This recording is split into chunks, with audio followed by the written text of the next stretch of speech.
All right.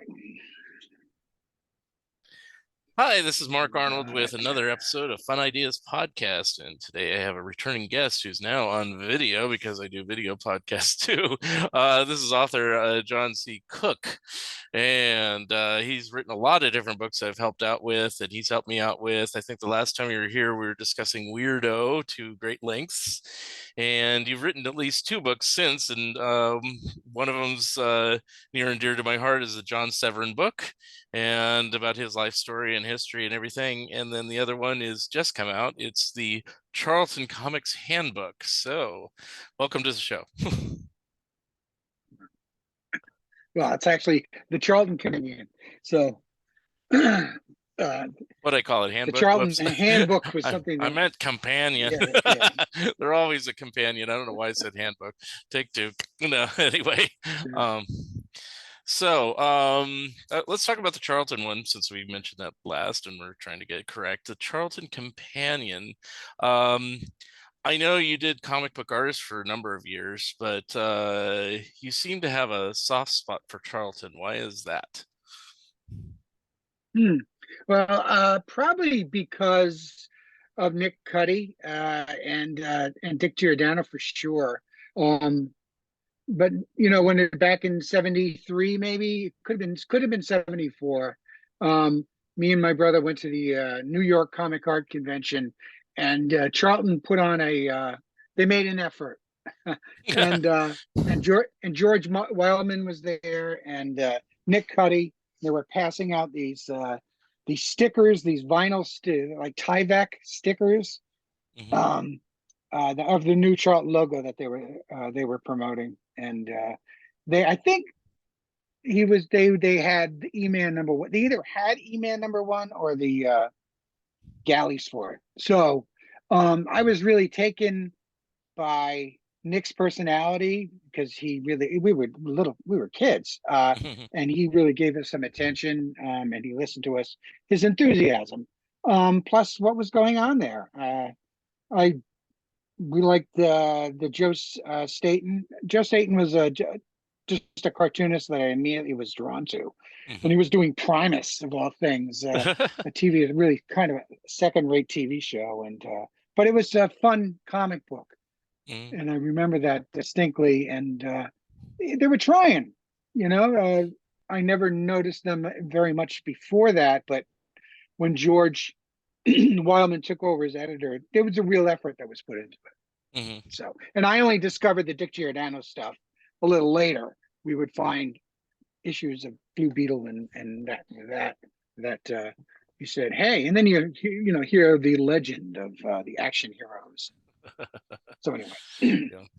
I mean, like Harvey, which is my big forte, Charlton is usually discarded as like kitty fodder or just junk or whatever. And I always like what Pete Von Schally, he did a parody of your comic book artist once, and I think he called it Carlton Comics, but we knew what he was referring to. And he came up with the slogan, comics so bad, even children threw them out, which I always felt very funny. But that's not exactly true. I mean, there actually had some good representation. I mean, not just like Steve Ditko or anybody else. Is like a lot of people actually came and went through Charlton's doors. Correct. Yeah, there was Pete Morisi who had been there since the 1950s, and if you look at his stuff, he did the westerns that he did, and he did Vengeance Squad, for instance. He always put in a real strong effort in what he did. There was a lot of junk that was coming out of Charlton, but there were these gems amongst the common stuff, I guess.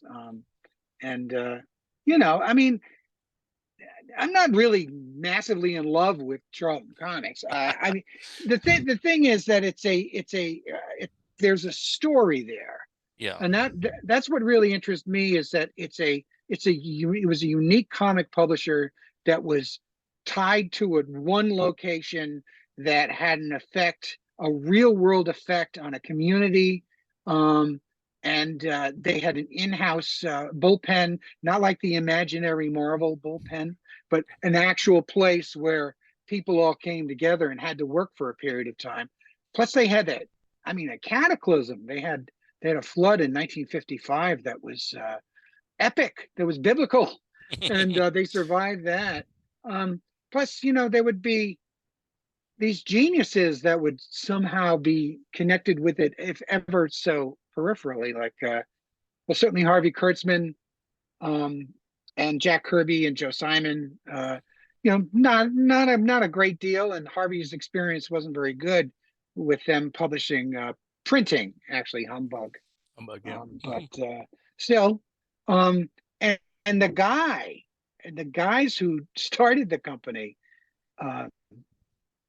If you want to go there, we can go there. Sure, They sure. were really, really interesting characters who came from. They both had criminal backgrounds. Yeah. The thing that I found interesting in reading through the book, is, we're talking comic books because that's what our interest is, but Charlton Yeah. really was a lot more, and comic books is almost like just a little fraction of what they really did. I mean, they had like the Hit Parader and all those other, music magazines and other magazines and everything. And they printed them all out of there in Derby, Connecticut. And so what led them to go into comic books? It seemed like they were doing pretty well already with just the magazines they were publishing. Well, okay. In 1941, they started after they got out of county jail. The partners started up their song lyric magazines, which is different than what do you call them? Already, the nomenclature is really important for this stuff. Is that it's not like the music sheets that your composition had a musical composition. It just had Right. the lyrics to it. Right. And that was where he made his money at copyright infringement. But that's the only magazines that they did before they did comics. Were Okay. these? But there was heavy competition for it when they went legit. Um, and they needed they needed to diversify. They needed to make sure that they diversified into Mhm. different. I mean, they did music magazines, and then he said, "Hey," and here's the real mystery of why did they start? Why were comic magazines the second thing that they did? I have a theory, and I put it in the book. Mhm.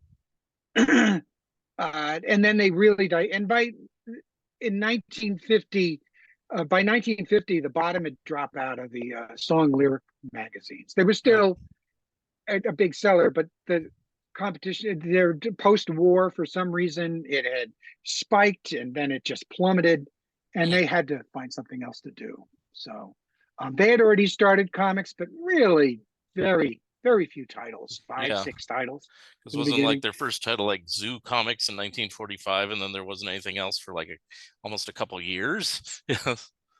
No, I think every year there wasn't every year they released a new title, but no, their first title was Yellow Jacket Comics, Oh, okay. and their second title was probably Courage Comics, which Mhm. did not have their, uh, but that was the second, and which was done for the sheriff who was at the county jail, whom they lived right next door to the living quarters of. So there was some arrangement that was brought up by this very, very charismatic and very interesting sheriff who started the two issues of Courage Comics. So, um, Mhm. yeah, whatever. Uh, uh, but okay, go ahead. I was gonna say, what do you feel is like their first major hit that got them a notice then, as far as comic books? Did they ever? Ah, well, Did I they mean, ever? I mean, honestly, you mentioned E-Man, and E-Man has actually been quite revered. I've interviewed, Oh, a hit, and that's yeah, you mean a yeah, critical hit? yeah, I would say that their first critical hit was arguably negative. Um, was Space Western Comics. hmm, okay, I am endlessly fascinated by this comic book of mixing two genres together which was one of the partners, the Charlton partners, Walter Gibson, the creator of the Shadow, Hmm. uh, told Will Murray it was the one of the partners' ideas to mash up these two genres of cowboys and flying saucers, and so that was really cool. And they did The Thing, which Hmm. I that was probably the biggest impact, which was a really horrific comic book Yeah. that had it was rather gruesome. It was mentioned multiple times in Seduction of the Innocent as Right. corrupting young people's minds. So there was that. Overwhelmingly, they did not have comics that made a great impact sales wise, or it was just steady. They just steadily produced a lot of westerns, a lot of war comics. They were they did more romance comics than anybody else, Hmm. Yeah. issue by issue by issue, not by, print run, but by issue, how Right. many issues they But did. also So, longevity, didn't they keep printing them into yeah. like even to the 80s? And it's like whereas everybody else had stopped by the 70s, you know. With the romance, Yeah, yeah, yeah, yeah. yeah. I mean, I It remember was mostly seeing it. it was reprints in the Of 80s, course, but yeah, yeah. yeah, they pretty much shut down their comic division by 77. Mm. So, and then they slowly came back a teeny bit, and then mostly they did, but we don't need to jump so fast. Yeah. Yeah. Why did they wrap up? No, we'll get there. I'm trying to think of different titles that they did. I mean, my first exposure, strangely enough, and not ironically enough, is Underdog #1 from 1970, and I That was didn't even actually last long. That didn't yeah, even it last lasted long. about 7 issues, I think. But it's like it had an impact on me because it was actually pretty well drawn by Frank Johnson, and they followed the Zot story pretty much word for word to the TV script. And I said, "Wow, that's impressive," because even Gold Key, Dell, and who else? Anybody else that was doing uh, cartoon tie-ins, they weren't following. They're making up their own characters, Mary Jane and Sniffles, and other things like that. So, do you know anything about those titles? I mean, that's kind of jumping ahead too, but I mean, it's like when they started licensing certain things, how that operated. They had Rocky and Bullwinkle, Dudley Do Right, and later the Hanna-Barbera things. Did they have strict rules of how they were supposed to do these things, or no? I don't. I think that there was what they did is honestly they tapped into the Westport comic strip community. Really from Mort Walker and his team, and Frank Hmm. was a part of that team, Right. um, and they also just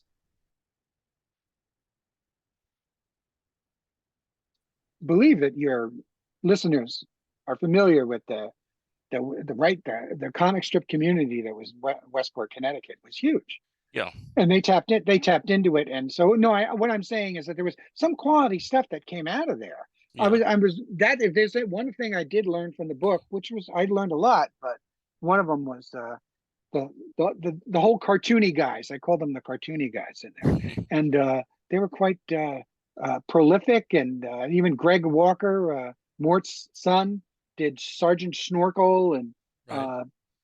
uh, I don't think that there was a lot of control that was coming on.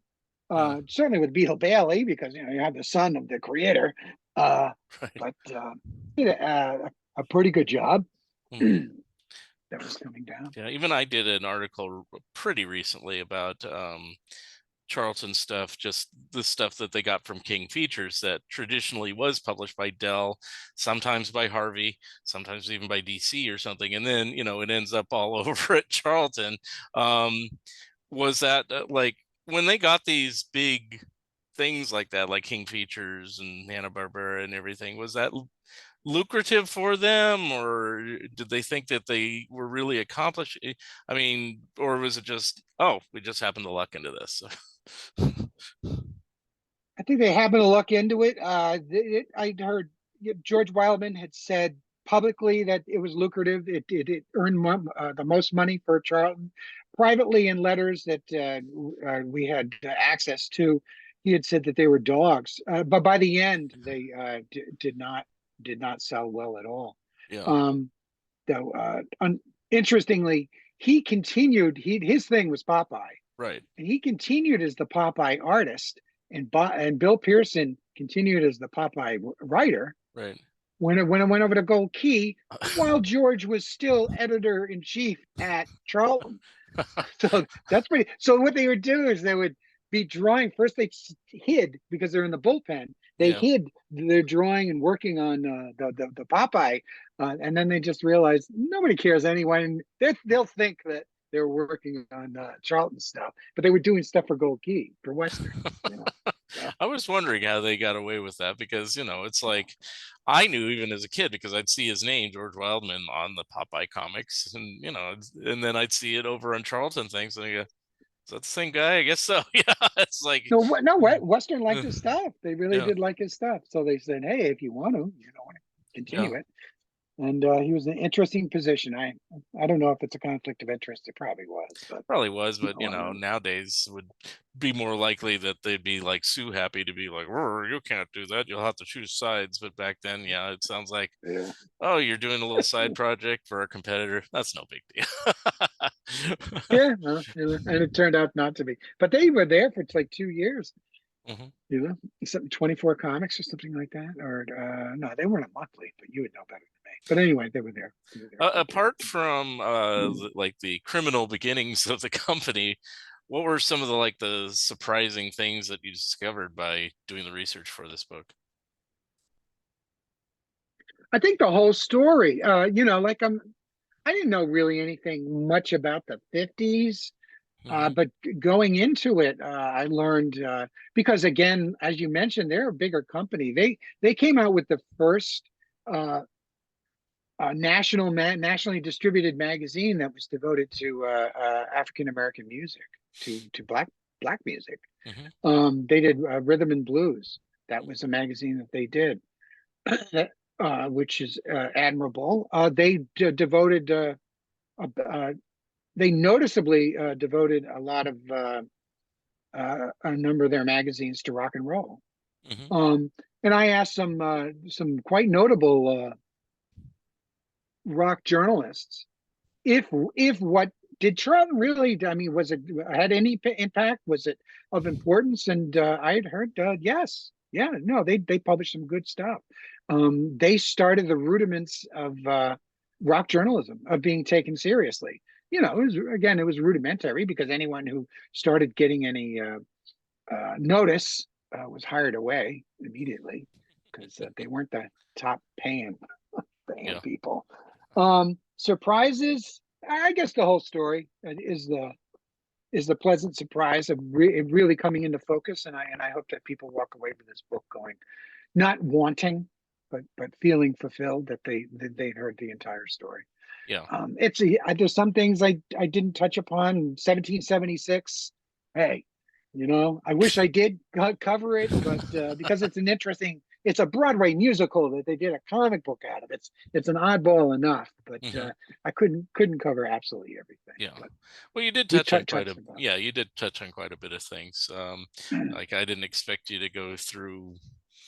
Yeah, I mean, I did for my Harvey companion, but I was kind of just going title by title. But I wouldn't expect you to go through David Cassidy and Partridge Family and all the TV tie-ins and all, unless you wanted to. It's like I think probably the I didn't. most things people are interested in who are casual Charlton fans are probably what ended up being the Watchmen characters and things like that, and Blue Beetle and stuff like that, more so than the funny animal, silly stuff that I tend to comment on. Mm. Well, I mean, as you can see, I mean, I try to get headshots of everybody that I covered in the book because I wanted, you want to personalize who these creators are, and very often this is the one time you get to see any number of these creators. You've just imagined them beforehand. I didn't really focus on the titles very much at all. Yeah. I mean, I had some sidebars. Steve Bissett did a couple of sidebars, one on the thing and one on Gorgo and Why is that giant dinosaur creature suddenly jumped out of my brain? But then, come on, what was the big ape? What was the big ape's name? Congo. Tonga. There Okay, we go. So, Congo. ooh, geez, sorry. Steve covered that. He covered that. But it was getting quotes from people who work there, that, and then that continued the story, and Mhm. that they had something to say. And I think, and I also wanted to tell their life stories too. I mean, if there's anything I'm guilty of, really, is Frank Johnson, for instance. I tell his life story in 4 paragraphs, but however long Mhm. I devoted to Frank, he's there for. I think you get kind of a good picture of his career. You know. Right. Now, did you interview most of these people yourself, or did you use archival interviews like done by, say, Michael Ambrose or other people that were also Charlton people, fans? I think if you look at the footnote, you'll see I did the majority of the interviews. Okay. But I mean, I went through. I quoted some of your stuff for sure. In there, Hmm. the stuff you did in back issue, and so yeah. No, I mean, I'm a historian. I mean, it's just not mine. What I find primary source, but secondary source. And Hmm. Was yeah, there any I part mean, of this? Oh, go ahead. I would, one of the big things was newspapers.com. I mean, that was really, talk about a deep dive, and ancestry.com. And you could do some really deep dives in people, Hmm. for instance, one of the things I wanted to find out the middle names of everybody. That's not really easy, No. because you want to have the full name. If there's anything I want to, their birth year, their death year, and their full names. But anyway, it's so yeah, I utilize archive.org, this fantastic resource. Um, and of course, Google is just a fantastic resource as well. So, Hmm. Was there anybody that you wanted to either A, interview, or B, just write about that was just difficult to track down and you didn't have much to say and wish you could say more? I wish I could have devoted a lot more attention to Steve Ditko. Hmm. He really is the poster boy for the company. I mean, yeah, he's really certainly the most influential cartoonist who came out of there. I asked Steve enough times in his life, every single time I was in contact with him, and I was a regular correspondent for a while. Asked him every single time for an interview, and it's like, I know you're going to say no, but it's not right for me not to say it, Yeah. not right for me not to ask. Because who knows? That would be the biggest get of all, and that, of course, sadly didn't happen. But he was a wonderful guy. Very the correspondence I had with him was very encouraging, just kind. What a very nice person. Nothing like how he's portrayed often. Right. As this Ayn Randian. Even if you didn't get an interview, did you ever get a sense that he enjoyed anything that he did at Charlton, or no? Oh yeah, I mean, Okay. yeah, definitely, yeah. Because it Oh seems yeah, like no. he stayed there far longer than, even Marvel, I believe, if memory serves, doing just various different projects and magazines and stuff like He that. was Yeah. there at the very end. He Yeah. was really pitching in to try to save the company, Mm. and putting an all-in effort with him and Robin Schneider and John Wren, and just trying to save the company at the Mhm. last ditch effort. And Static, he created this character, Oh yeah, Static. I remember Right, that. right. So he tried, and it didn't click. Um, what else did you ask?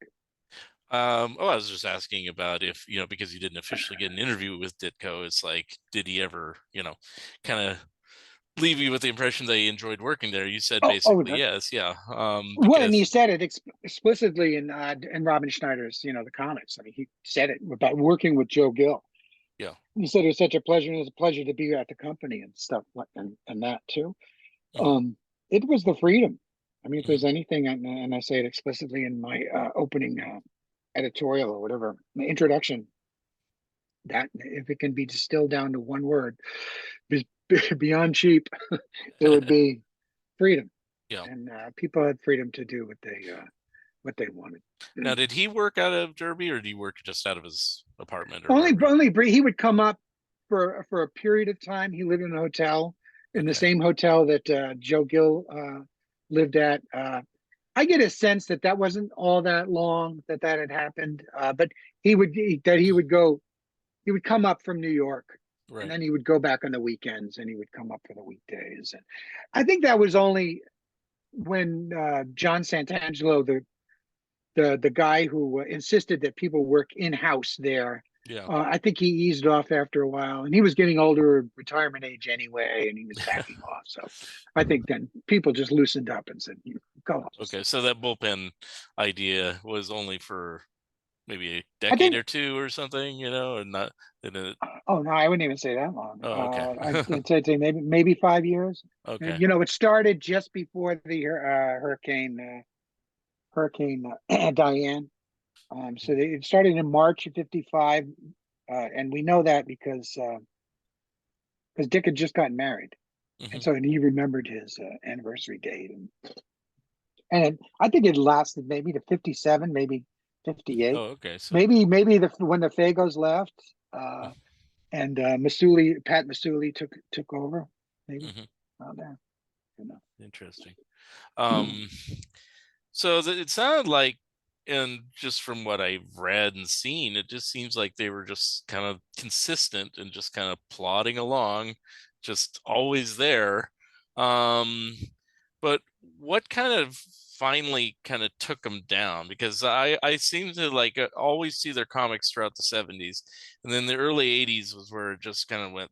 But then so did a lot of other things in the early 80s. I mean, was there a specific reason, like the direct market or No, they didn't have any. video That's games or anything else? Yeah, that's what they always attributed in the early 80s. Oh, that's what killed off this magazine and killed off that title and blah blah blah.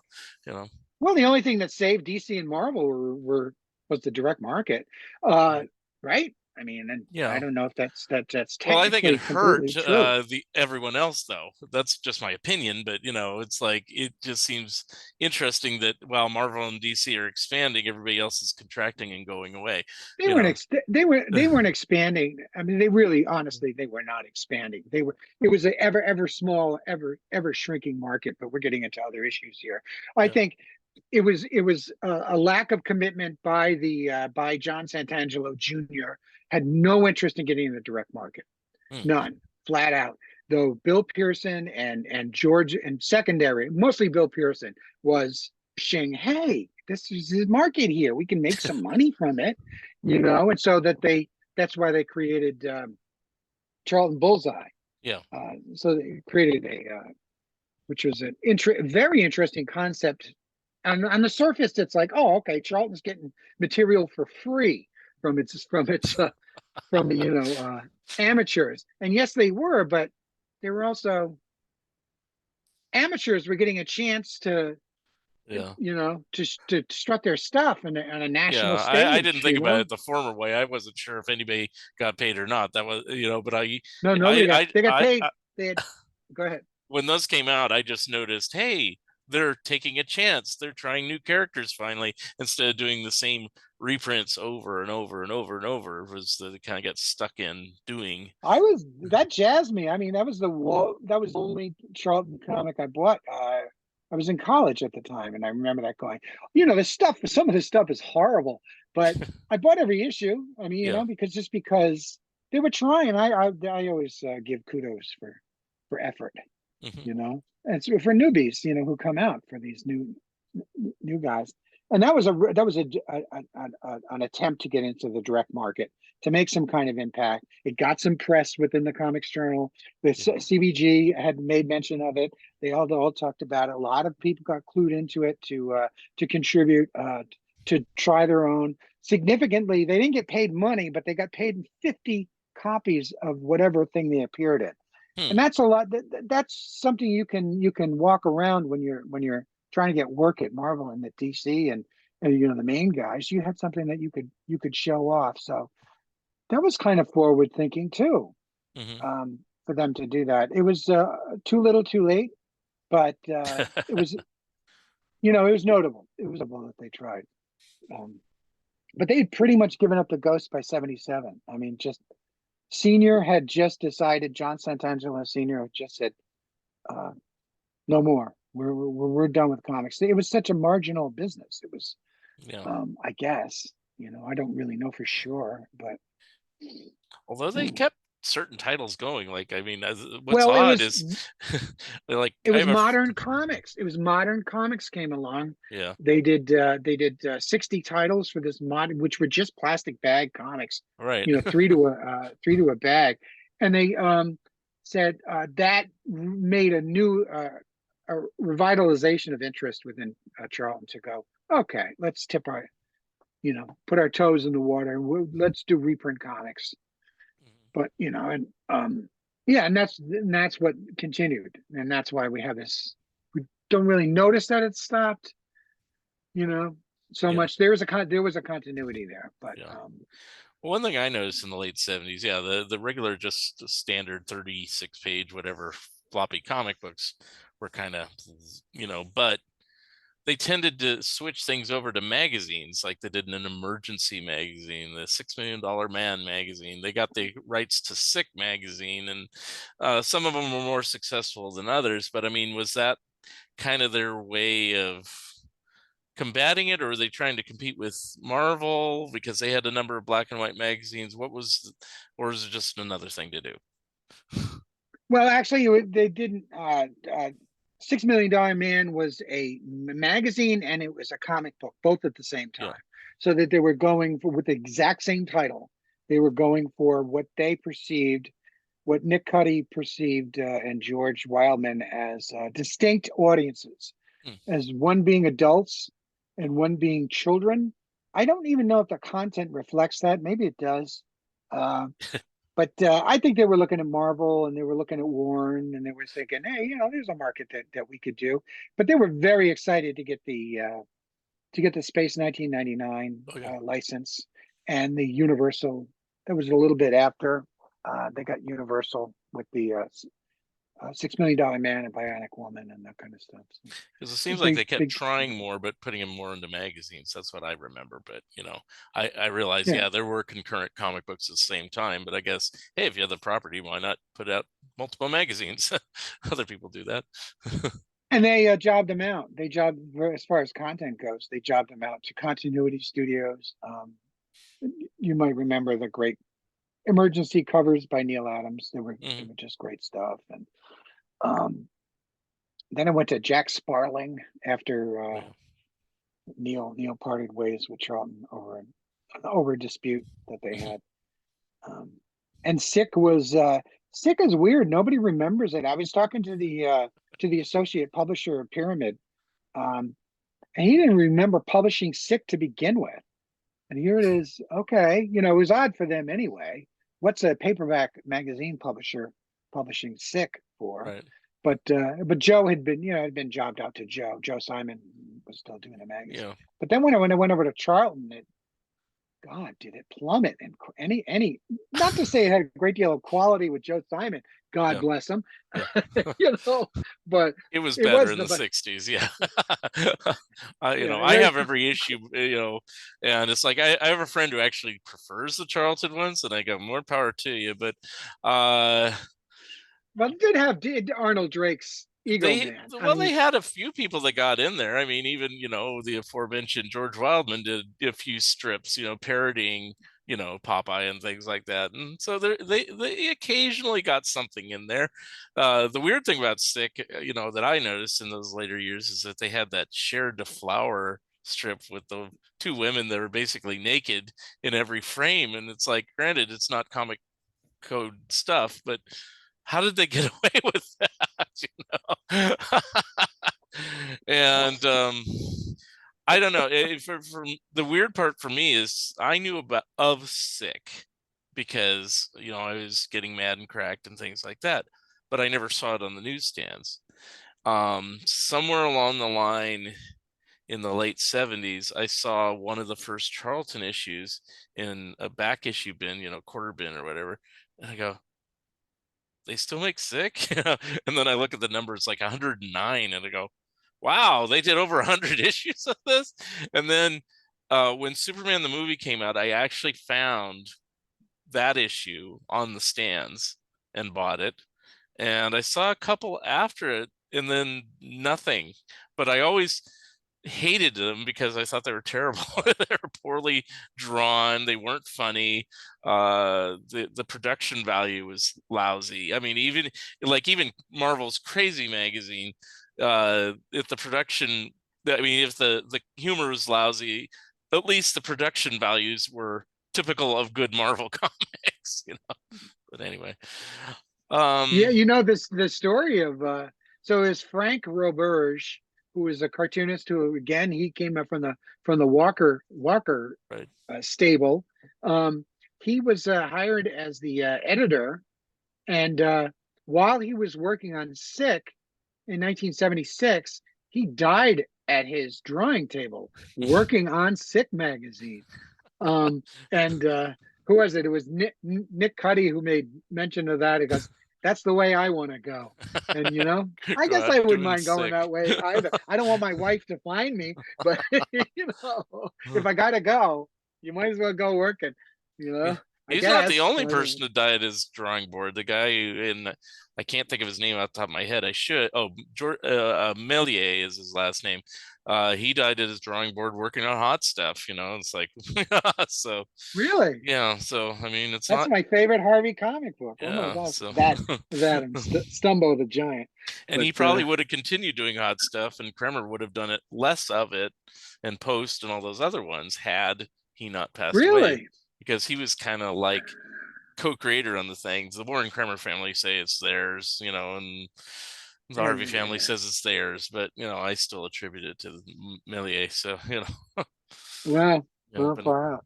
anyway, um, now Charlton, even though they got out of comics and they kind of sputtered out, even after the um Charlton Bullseye, it seemed like they came back a couple more times. They put out Atomic Mouse and like a couple other kiddie comics, and then they put out a couple more other kind of science fiction and romance comics, and just random stuff seemed to come out.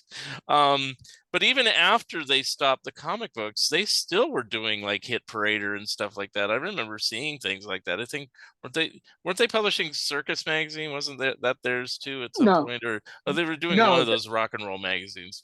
Yeah, Well, they did. They did Hit Parader, and they yeah, the thing is that they did, and I covered in the book that yeah, they switched over to heavy metal, yeah. and That's what it was. that changed the paradigm for them. That made it.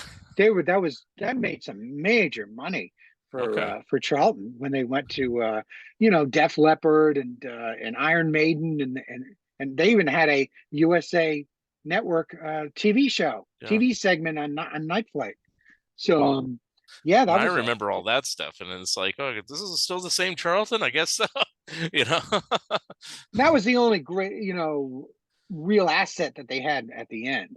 So Yeah, they sold that to a New Jersey publisher after that. So yeah, because along with country and their country western magazine oh really yeah, did yeah. country song roundup, Hmm. country western song roundup.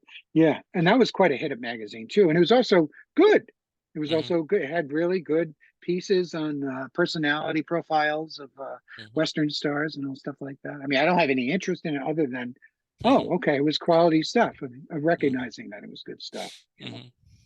So, I mean, those are doing well. What made them throw in the towel and just sell it off and say we're done? Uh, I don't think they were doing that well. I mean, it was overhead. I think Yeah. just basically it was overhead. I mean, they had this huge plant. It was a huge plant. Hmm. They didn't have enough properties. I think they never focused on that. Unfortunately, with their comics, for Okay. instance, they didn't focus on cultivating characters and trademark. They just. I don't know if they like looked at it as just to keep the presses running, but everyone said it, so I guess I'll have to kind of grudgingly say that's probably true. They just wanted to keep them going, and Yeah. the whole thing is distribution. That is the bottom line with magazines, and they had their own distribution. They also utilized other distributors as well. Certainly, west of the Mississippi. If Mhm. any of their stuff got out there, I mean, you talk to people out west, they say I could never find the stuff. Well, I But found those but music every magazines and the ones I told you, but yeah, it was few and far between on stuff like Sick and stuff like that. And you yeah, and just, so comics were just another item to throw in there to hopefully entice somebody yeah, to have you be their distributor, have Charlton be their distributor. They had enough of a family of magazines. They're like, okay, all right, I'll go with you guys. Because for instance, because they were able to do everything so cheap, they could give a really good price break to the retailer. mm-hmm. Um, and that you know that's obviously that's a big thing because the retailer doesn't necessarily want quality. Everybody wants Playboy. Everybody wants Time magazine. Everybody wants that stuff, but they also want stuff to fill the newsstands too. Right. They don't want to pay a lot. So anyway, again, distribution. Mm-hmm.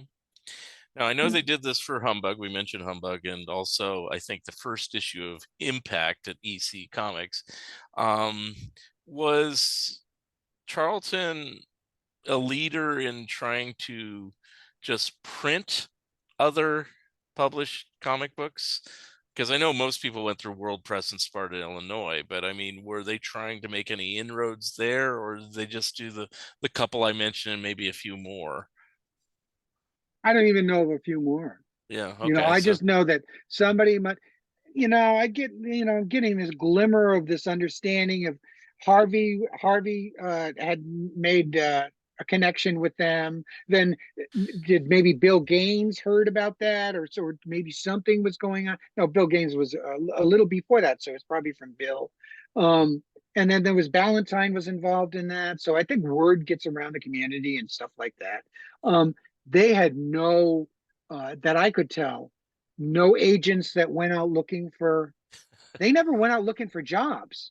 They did their own. They did their own thing. They mm, were not yeah, so they were just different than any other yeah, publisher and that. You know, sounds they were like it. never a vendor. Just They weren't a vendor. They bumbled along for how long were they in business? About 50 years? 40 years. 40 Yeah. years, yeah, yeah. That's actually pretty remarkable considering, like you said, they didn't have any licensed characters. They didn't try to solicit other business and didn't try to really expand aggressively, and yet they just kept plodding away. um, Mm. Yeah, they did a huge amount of magazines, as you can see in the back of, Frank Mottler compiled this amazing list of all the different magazines they did, and it's pretty amazing. CB, they did a CB Times. They were right, they jumped on any and all fads that came along. right. A lot of You things I know, didn't know was Charlton until, it's like little joke book, gag books, things like that. Just panel gags and stuff like that. It's like you just think, oh yeah, they did that too. But I guess it was just taking up shelf space, like you're saying, I and suddenly, you know, yeah, they did. They were well, they went second to Goodman's. What was the name of that? timely. Wasn't But Yeah, Martin Goodman's brother, Abraham Abe Goodman, mm, did mhm, these joke books. I mean, he was the master of these, right, nude girls, horrible humor and all that stuff. right. What's that genre called? What's that? Do we know? Just like girly Just joke books, magazine, I guess. girly joke books, or well, even Harvey did a few of them. They did like the Army and Navy gags and stuff like that. Uh, Yeah, and Charlton did a ton of them.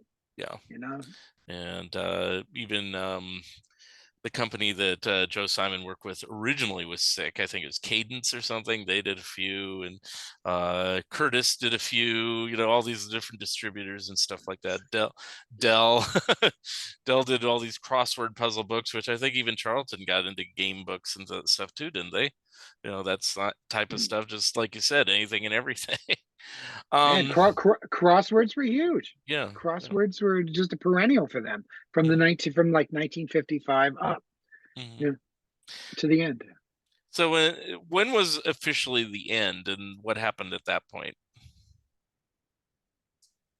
They bulldozed the whole complex. Was that They like right at the right time? down to the ground, right Wow. down to the But ground. I mean, was that 19 right at the time? There was no takers to buy printing press or buy the Oh, building or anything. Yeah. I'm sure Yeah. they cleared Yeah. it out. I'm sure they Yeah. cleared it out, but Yeah. Yeah. and you know, they were that was making the most money for the Sant'Angelo family, I believe, around the end, which was 1990, 1991, which was real estate. Yeah. Um, and that's prime land for a shopping mall, shopping center. I mean, they had a shopping center right next door. Yeah, I think they did, right? I think they just expanded. It was more of a strip mall that Yeah. it became. It was far more valuable as real estate as it came to the end. Was there much interest anyway? You know what I mean? That's that it came from the top about it was a business. It was like some way. It was a way to make money. It was a regular way to make money. They knew how to manage people. They knew how to, you know, was their heart into it? I don't think so. But Yeah. or any publishers? Is there, Right. these mainstream companies of these giant companies and stuff? Are they have their heart into it? I don't know. I, We're the crazy ones there, yeah, Mark. I don't know if We're they're the into ones. publishing nowadays because it seems like now they're more into licensing and movies, on this type of stuff, and it's like comic books, what's that, but oh well. Yeah, Um, right. um, now I've heard about this. I don't, like I said, I kind of flipped through your book. I hate to say I didn't read it, and I need to read it to really memorize this stuff. But that's how I figured I'd ask you about, so you could tell me, and then I'll read it.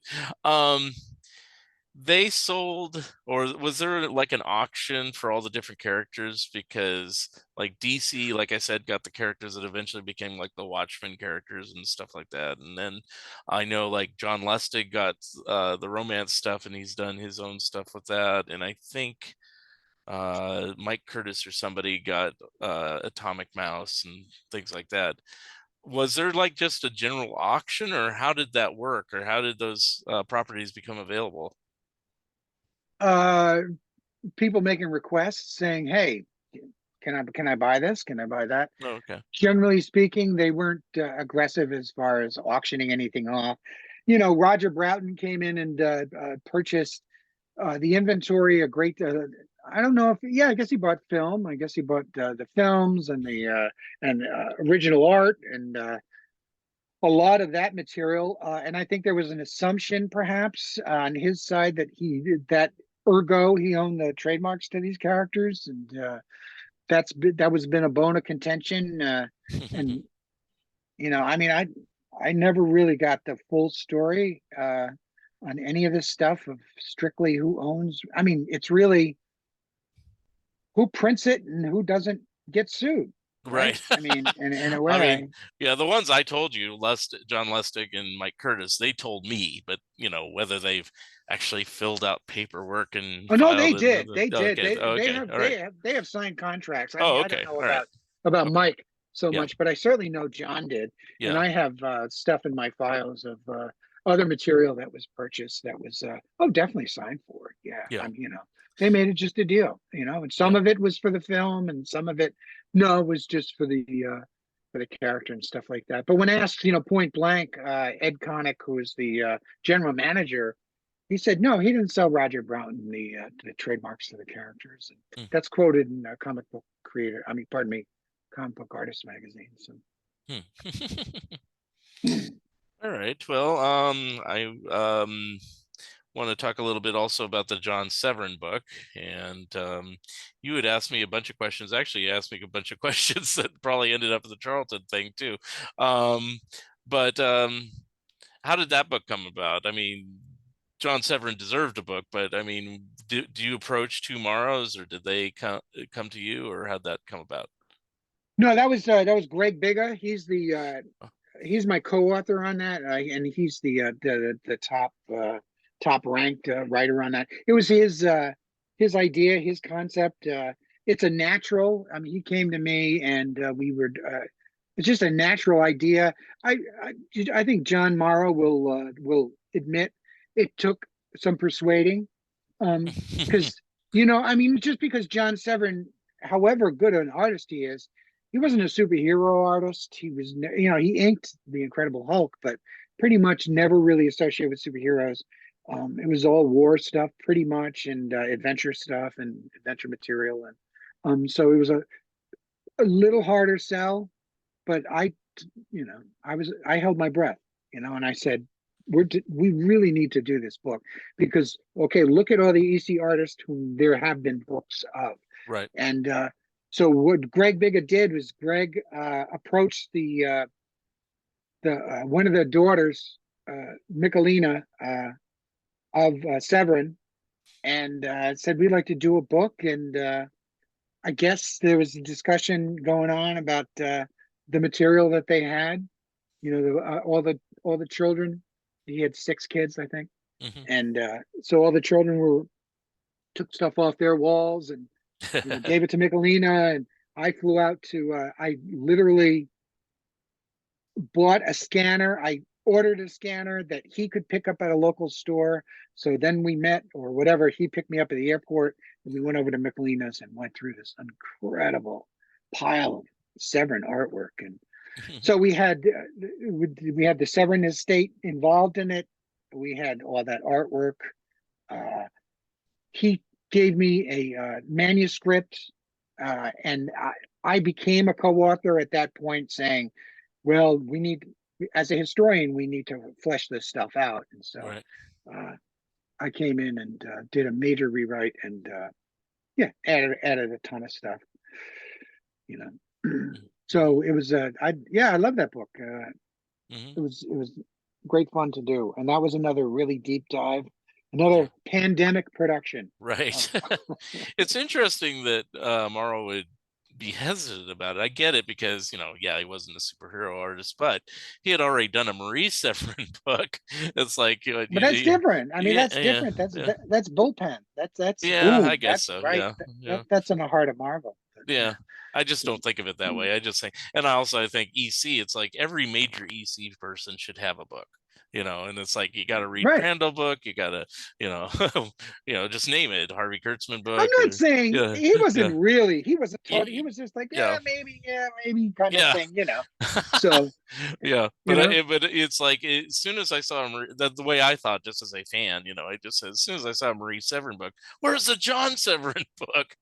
And then the first thing that kind of came out, um, that saluted John Severin in any way, shape, or form was one of those EC reprint books that Fantagraphics did, where they compiled all his war material in one book, and it's like, well, that's a start, And I had forgotten if I had already done my crack book, but I don't consider my crack book a Severin book. There's a lot of Severin in it, of course, but it's like I cover everybody. So good job too. Yeah, that thank was you. really great. Yeah. Yeah. And I just lucked out on that.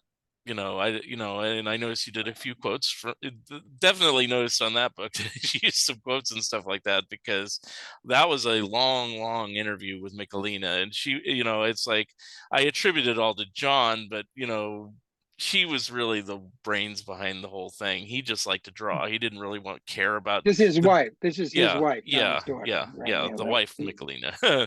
And Right. that was the first thing she said when I approached John. She says, he doesn't know anything, talk to me. And I go, I mean, wow, that's a I wife. tried. I couldn't get through to. I couldn't get. Uh, I couldn't get Michelina to budge. Back in the day, I mean, of course I wanted it. Good God, I would love. I tried. I tried to get an interview with John Severin. Yeah, I just didn't get any response from yeah, them. And then Gary Groth comes out with this huge interview with yeah, John Severin. 2 issues devoted yeah. to John Severin. And that was helpful for me And too, but very little about Cracked. And here I'm doing a Cracked book. yeah, I go, wow, this is the one thing he's done more than anything else. And there's like maybe one question about it. Yeah, I still work at Cracked. It's like, imagine imagine how I'm freaking out, going, yeah, "Oh, thank God, Mark Arnold is good. yeah, Oh my God, thank yeah. God." Well, it Jeez. finally made sense, because for me on John Severin, it never made sense once I started reading Cracked why Severin stayed over at Cracked and didn't come back to Mad.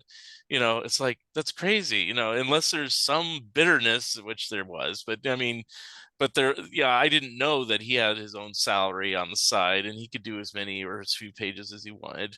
And basically he kind of ran the show. So it's like, of course he'd want to stay. Why would he want to be at Mad doing 2 to 5 pages an issue when he can do the whole issue over Cracked and then some? So, I get it.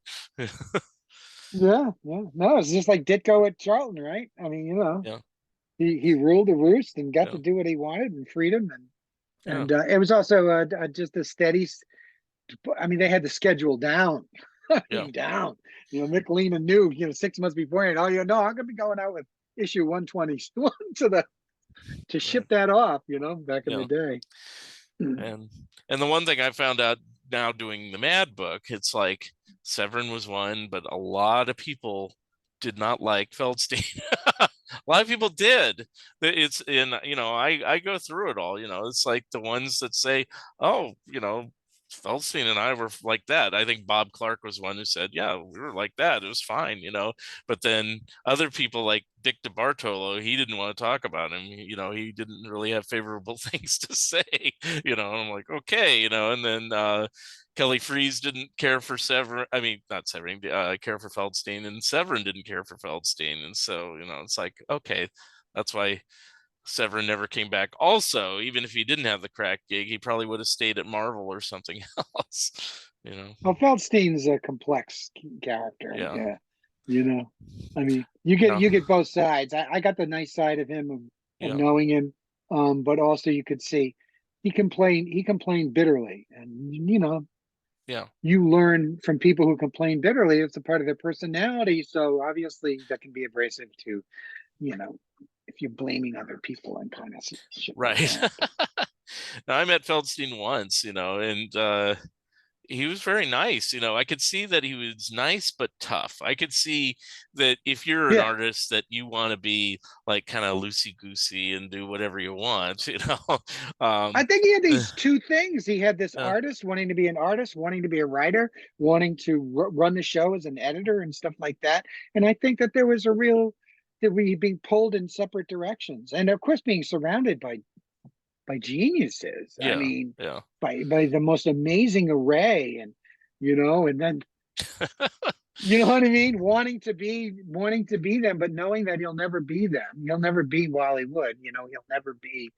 It's got to be an interesting complex again, but he should have relaxed because yeah. he really did. I'm much more interested in Kurtzman than I am of Feldstein's issues of Mad, Hmm. but I cannot deny that Feldstein's Mad was just seismic impact upon an entire Yeah, generation of yeah, people that I was 5 years old and I knew that Mad magazine was the shizzle. yeah, yeah, That's what was happening, yeah, and I learned so much about East Side with the East Side story. I yeah. learned so much about Khrushchev and about John Kennedy. It's like, where do you get these things from? Well, that was Feldstein, right? He's got a. Right, right. And I don't think we'd be talking about Mad today if it wasn't for Feldstein more than Kurtzman. Kurtzman would just have been, oh, this funny comic book came out for 23 issues in the early 50s, and then he went on to work for Playboy or something. It's like probably would have kind of gone that route in a certain respect. And Yeah, I don't know about that, Mark. I would still be considered one of the greatest comic books of all time. yeah, but I don't know if it only lasted 23 issues, and I think for it would Starchy have had alone, for a underground impact, but I don't think it would have had the ongoing impact of it. That's but I just mean, my opinion about it. But but yeah, you want to talk about two different things. But then again, that's yeah, a set. yeah, One's creative, one's what impact it yeah, had on cartoonists, or yeah, what it had on the general public, the American culture and stuff like that. True that, but yeah, very little of Mad Comics made it into Mad Feldstein's Mad magazine. right, It's just an evolution that took place, or some would say a de-evolution that would take place. You know, yeah, yeah. But I mean, a Starchy alone as being, I yeah. think, truly an epic satirical, or the Walt Disney's Mickey Mouse. Mickey Those Road, two yeah, things are yeah, outrageously yeah, subversive, just yeah, really almost anti-American. Damn it, right? So it's yeah, just amazing. So yeah. Well, I mean, even other things that are just the little one-off things, Kurtzman's whole modus operandi seemed to be kind of, let's see who we can tick off this issue, you know. Yeah, he Uh, just had this almost savant's way of seeing things for exactly what they are, which yeah, is we spend a lifetime avoiding of yeah, talking about, where does a hamburger come from? yeah, Well, Harvey can make yeah, that connection, moo, yeah, yeah. immediately. I'm And like, then, oh I yeah, mean, I like my favorite one's always How'd He Do It. And I was yeah, never a fan of the show. I was too with young. the But X. but but it's a good commentary on just children's television in general, where they're trying to market and push and push and market, tell your mom to go buy Squishy's bread, buy Bup Goo and all this other And stuff, Yeah. at the same time, Joe McCarthy, at the Yeah. same time, it's making a surreal comment Yeah. Yeah. on Joe McCarthy's Oh yeah, yeah, the QAC shit. what's my shine and all that stuff. It's like, wow, yeah. So Yeah. yes, yes, yes. I just always like to give Feldstein his due too. To me, it's like Sure. if it ended with the end of Feldstein in the mid '80s, I think that would have been perfect. Because as much as I like Nick Meglin, as much as I can tolerate, I'll say it that way, John Ficarra. Um, it's like if Mad didn't continue on past that, I still think it would be remembered. It's like just because of those two men, Feldstein and Kurtzman. But anyway, uh, see what other projects are you working on since we're kind of getting near the end here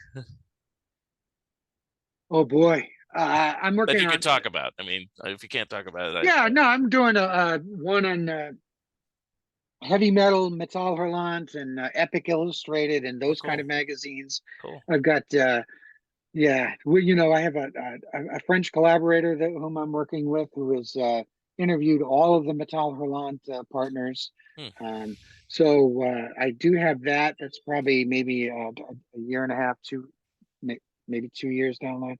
I hmm, very well be doing not a new edition of the Warren Companion, but a new book.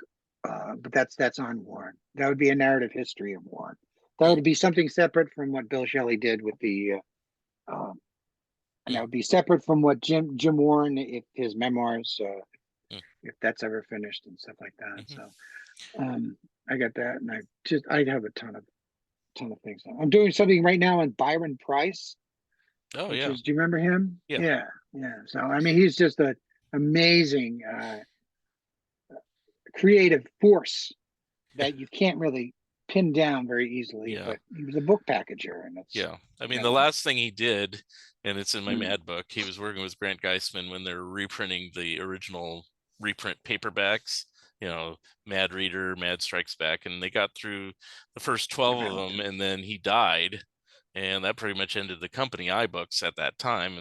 And I did. that was the end of that. Yeah. But I know he did other things, like he did a Beach Boys book, which I love still after all these years, even though Oh, do you? it's very dated, but it was like I think it's out of nostalgia that this is like the first book that really discussed the Beach Boys more than just, oh Oh, yeah, they've made some surfing tunes. Yeah. Yeah, it's like, oh, I have to get a quote from you on that. That's great. okay. Yeah. Yeah. No, that was the thing that he first approached Pyramid. I tracked down the associate editor, and he went on to be the publisher of Baronet. He Hmm. founded Baronet Books, which is significantly the first publisher of Contract with God Yeah. with Will Eisner, and they also did these uh, the illustrated Roger Zelazny and the illustrated Harlan Ellison of, yeah, there were graphic albums, really. They were really highly produced, four color, Hmm. high production values and all stuff like that. Hmm. What he did there. So. Hmm. Going back to the Warren thing, what did you think of Shelley's book? Did you like it, or is it? Oh yeah, no, yeah, no, I thought that was pretty good. I mean, it's kind of tough. I mean, I get it definitely was.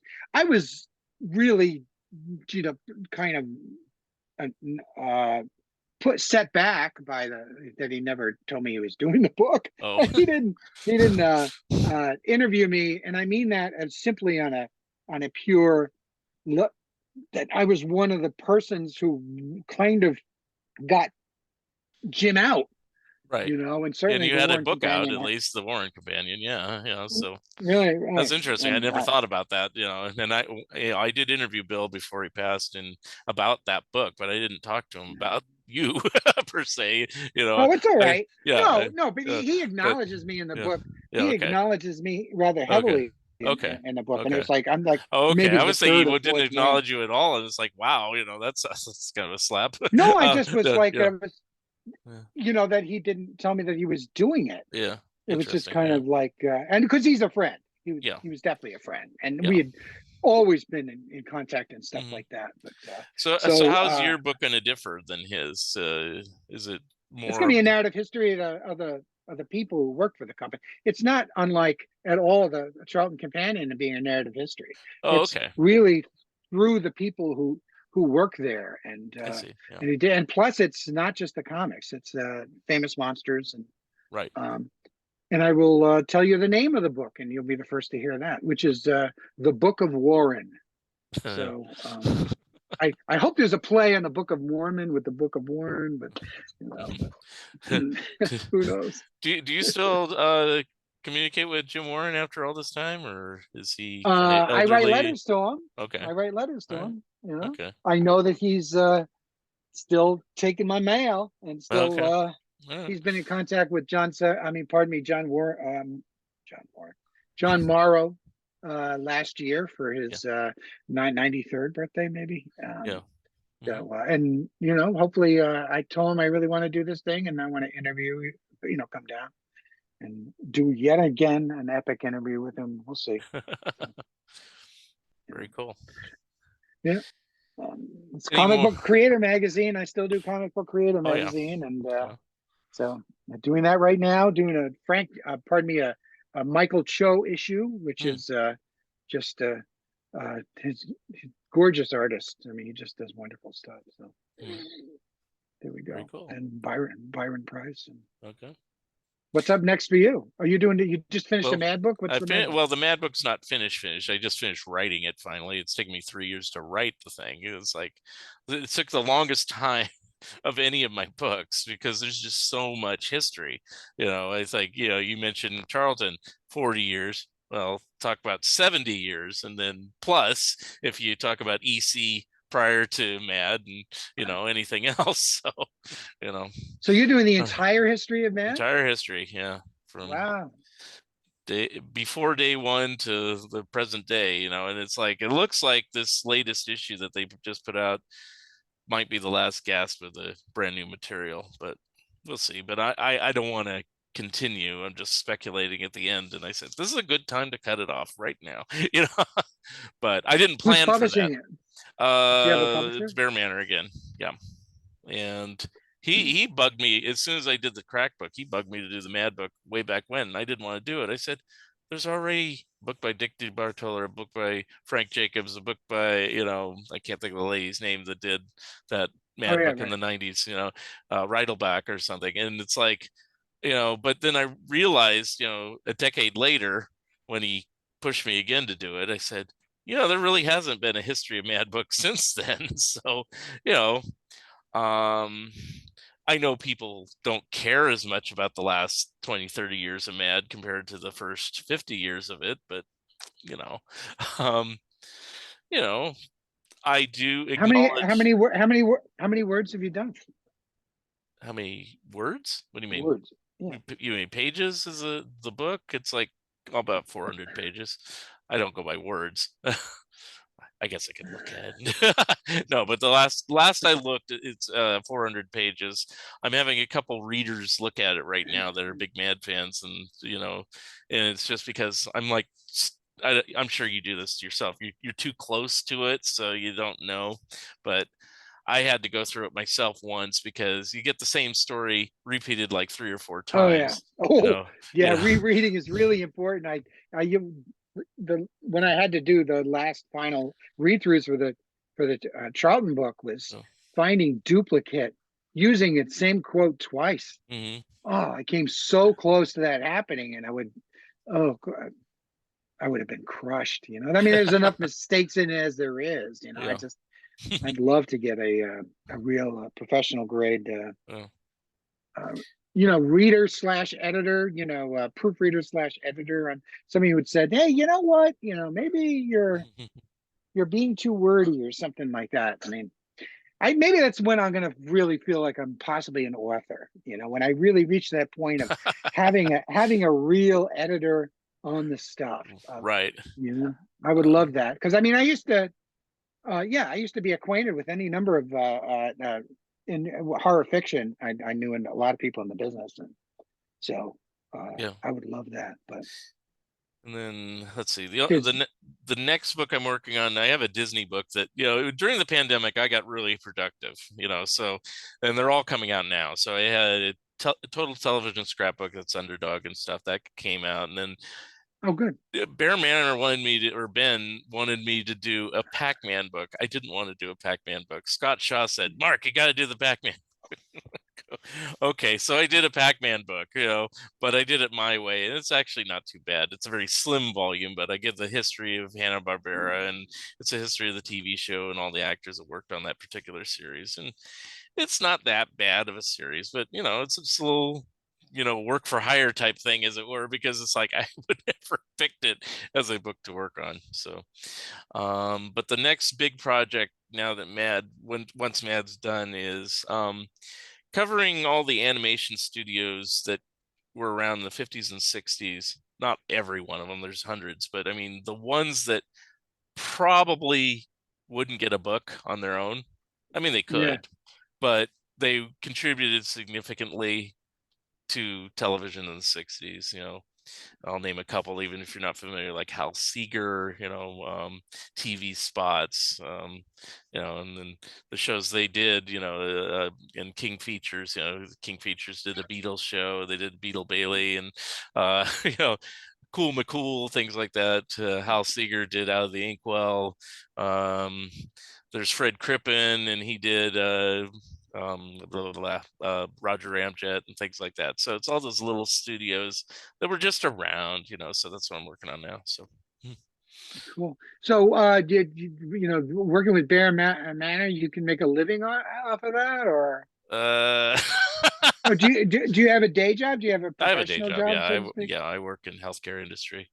And Okay. so um the reason why I got so productive during the pandemic is because I wasn't in the office. So Yeah. Right. I was just at home, so I could do more stuff. Didn't have to worry about getting dressed, going to work, being at work. I was at home, and then that ended. I said, "Darn it, they found a cure." Whatever. I'm joking. I like the pandemic better. No, just kidding. I don't think I would ever do that again. It's like even I don't know about you. I'm kind of like at the end of the line. I have about 3 or 4 book ideas that I may or may not do, but I'm like, I've done a lot. So, but as of you, so I don't know, if you're just going to keep plugging away doing more and more books. Yeah, I know. I'd like to do fiction. I mean, I would like to try Well, something. I fiction's would like different. to, Yeah. Yeah. yeah, really try to write something. Yeah. But I mean, yeah, I don't know. This is kind of fun. I mean, it really is. The big thing is working with Tomorrows. Yeah. Working with John Morrow. Yeah. We're really click really well, and we go back to 1995. Yeah. We go back a long, long way. Yeah. So it's been, he's my best friend. I'm his best friend.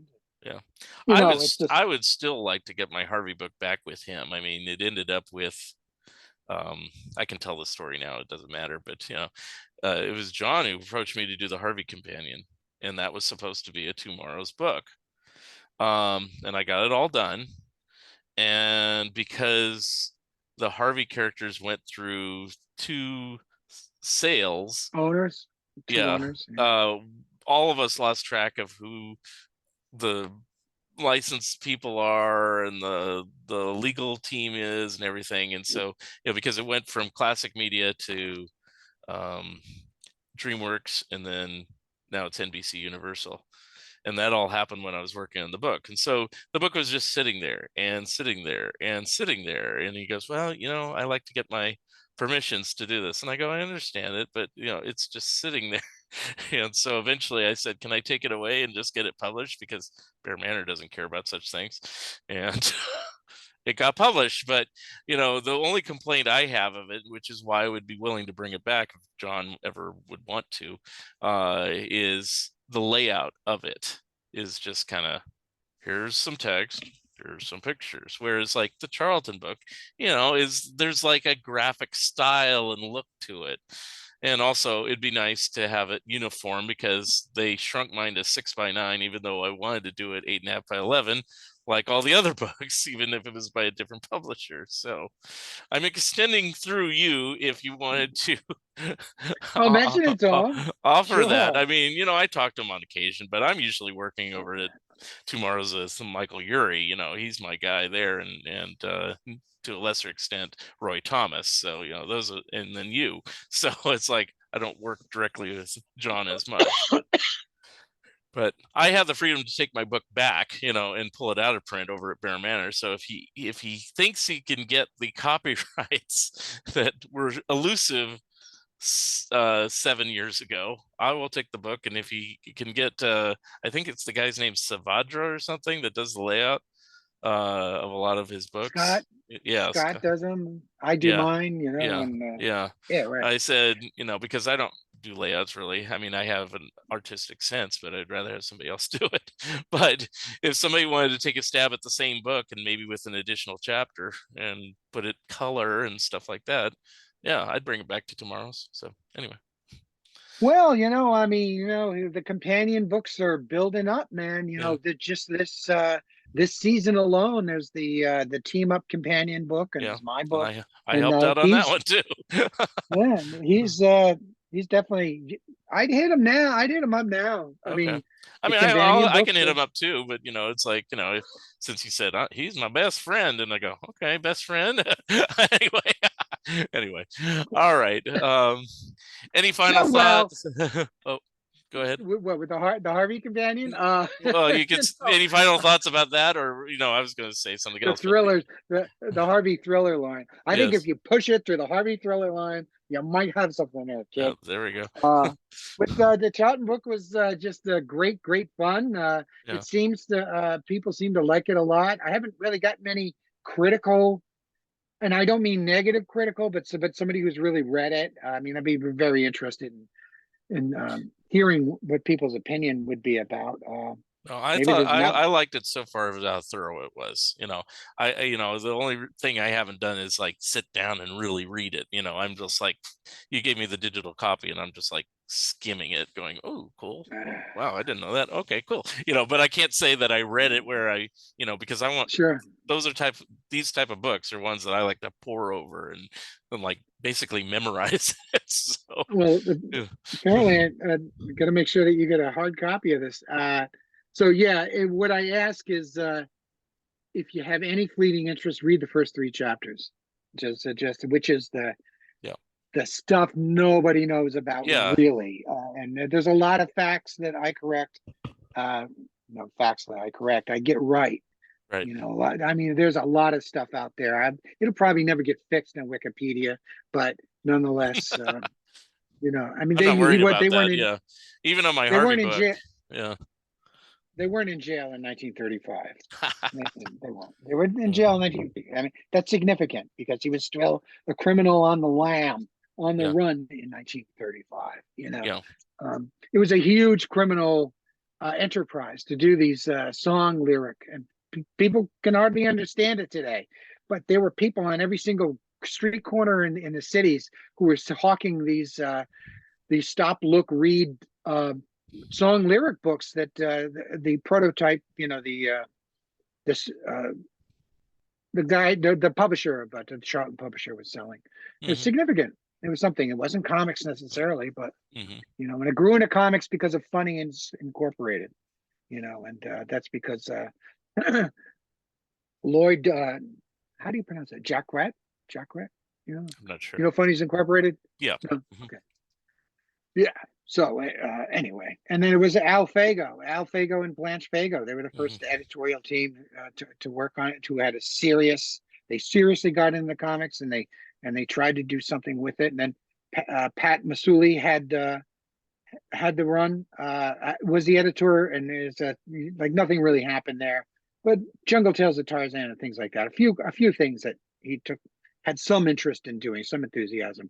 But then Dick Giordano came and Hmm. knocked it out of the park. I mean, he was really enthusiastic of what he was doing, you know. And then there was Sal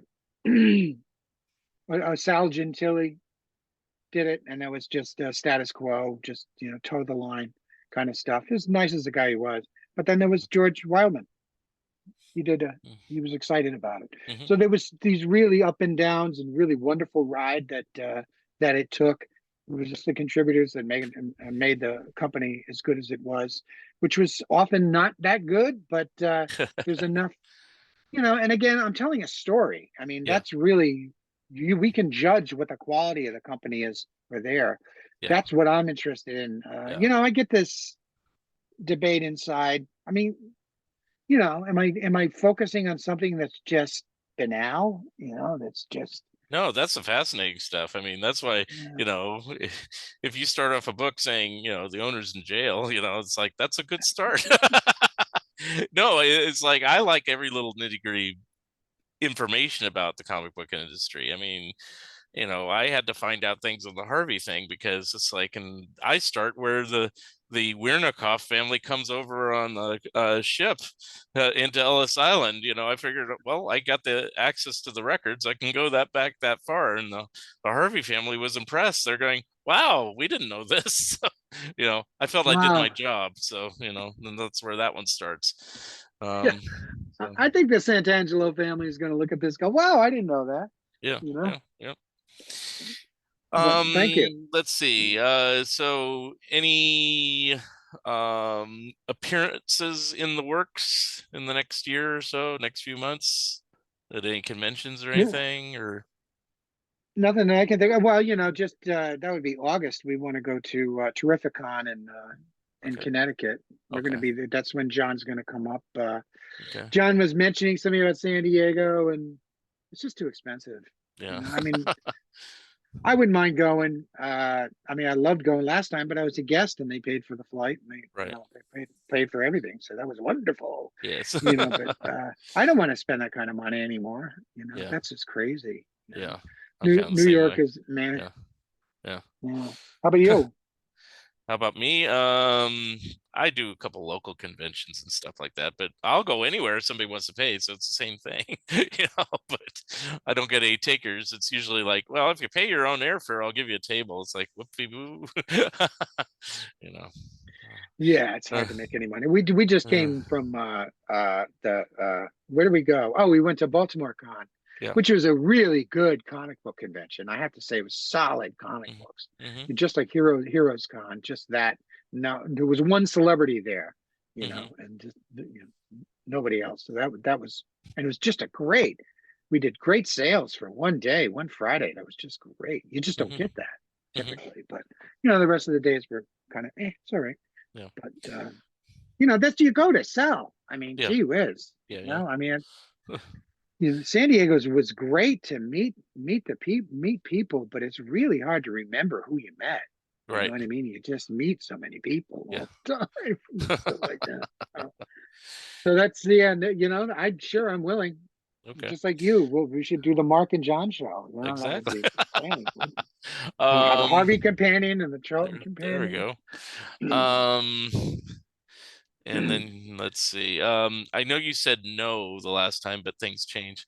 You did that documentary on Will Eisner. Is there any plans for another documentary on any topic in the works, or no?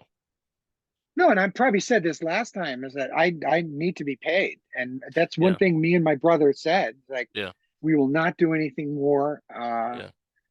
We had something that was going to go. Did I mention the Jack Kirby documentary before? Or No, you just said that we there were wasn't going to be any more for that very reason. So you didn't even discuss other well, topics or possibilities. Yeah.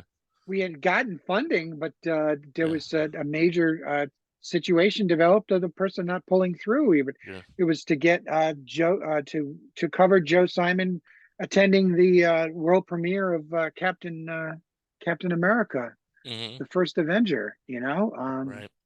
And that would have been that's a way to kick it off, because I was friends with Joe, and Yeah. and that would have been an epic thing to film. Hmm. And somebody just dropped the ball, and dropped the ball so hard that we just Yeah. walked. We just said no, and we could do a great documentary on Jack Kirby. I mean, there isn't one done yet. No, I I'm mean sure that that's there's like you in the Severin book. It's like, why isn't there a Severin book? So yeah, why isn't there a Jack Kirby documentary? I'll agree. You know. Yeah, and it's almost good. I mean, in a sense, if only somebody could out there Oh, listening to this podcast could, yes. drop the proper money that we could Yeah. just we're talking subsistence. Yeah. We're talking just to be fed and to pay for the trip and Yeah. all stuff like that. Yeah. So I think your puppy there wants to. Yes. You want to see her? Okay. Before we go, this is Mia. Say hi. I mean, what a cute dog. How old? 4. Hey, that's ours, a Dilly. I got little Dilly. I should go get him. He's about the exact same size. She's I never thought I wanted a small dog, but yeah. when we got a small dog, Yeah. he is the heart and soul. Yeah. He looks just like that, but he's brown. Oh, But okay. She's a yeah. half Westie, half Havanese. Yeah.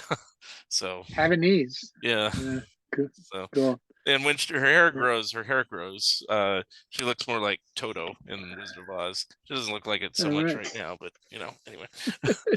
You got to All cut. right, so that's All our right. dog feature for today. So anyway. All right, so I guess the last question is, all your books are available, the typical places, comic book stores, Amazon, through Tomorrow's and all that stuff. And Last Gasp, for the Book Oh, of okay. Weirdo. Oh, that's true. Mm-hmm. All right. And I'm working on a history of Last Gasp also. That's another Oh, cool. project that is being worked on regularly. I mean, I literally, what do I got here? I mean, I just have a list of all these different projects that I'm working on. Just keeping them steady. I mean, I have to have.